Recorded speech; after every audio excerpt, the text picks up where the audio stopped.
क्या आपने कभी सोचा है कि आप मानव रूप में क्यों जन्मे?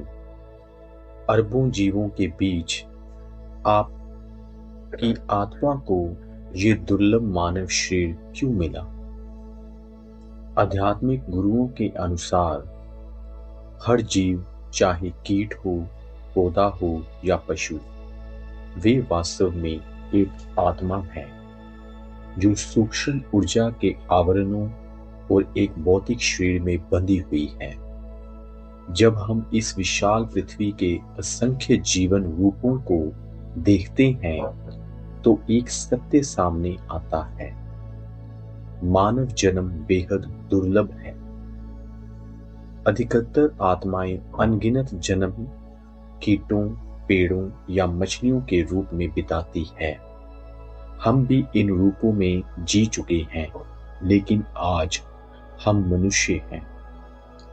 एक ऐसा रूप जहां हम सोच सकते हैं, चुन सकते हैं, बदल सकते हैं। यही वे मोड़ है जहां आत्मा ऊपर उठ सकती है। ध्यान से देखिए, पत्तियां उठाकर चलती चींटियां और ब्रीफ केस लेकर भागते मनुष्य, दोनों की चाल एक जैसी है। जीवन बार बार दोहराता है जब तक आत्मा ऊपर उठने का निर्णय ना ले। कहा जाता है कि पशु अपनी प्रवृत्ति से बंधे हैं, देवदूत अपनी दिव्यता से, परंतु केवल मनुष्य ही निर्णय कर सकता है कि वह नीचे की अज्ञानता की ओर मुड़े या ऊपर की चेतना और प्रकाश की ओर। विज्ञान कहता है कि जीवन बुद्धि की ओर बढ़ता है और अध्यात्म कहता है उन्नति केवल शरीर की नहीं, मन और आत्मा की भी होती है।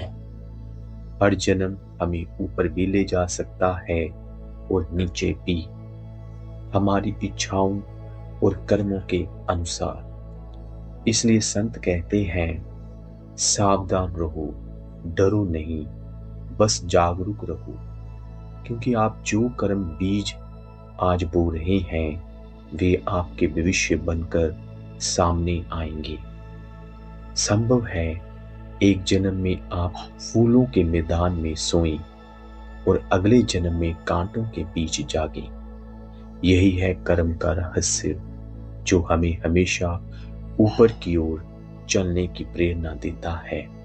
तो स्वयं से पूछें, क्या मैं चेतना और स्वतंत्रता की ओर ऊपर उठना चाहता हूं या ब्रह्म और पीड़ा की ओर गिरना?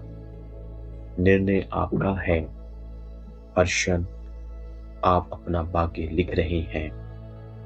इस मानव जीवन को संभालें। ये दुर्लभ है, ये अनमोल है और यही आपके उत्थान का द्वार है। अगर आपको ये वीडियो अच्छा लगे तो चैनल लिंक स्फीयर्स को सब्सक्राइब करें।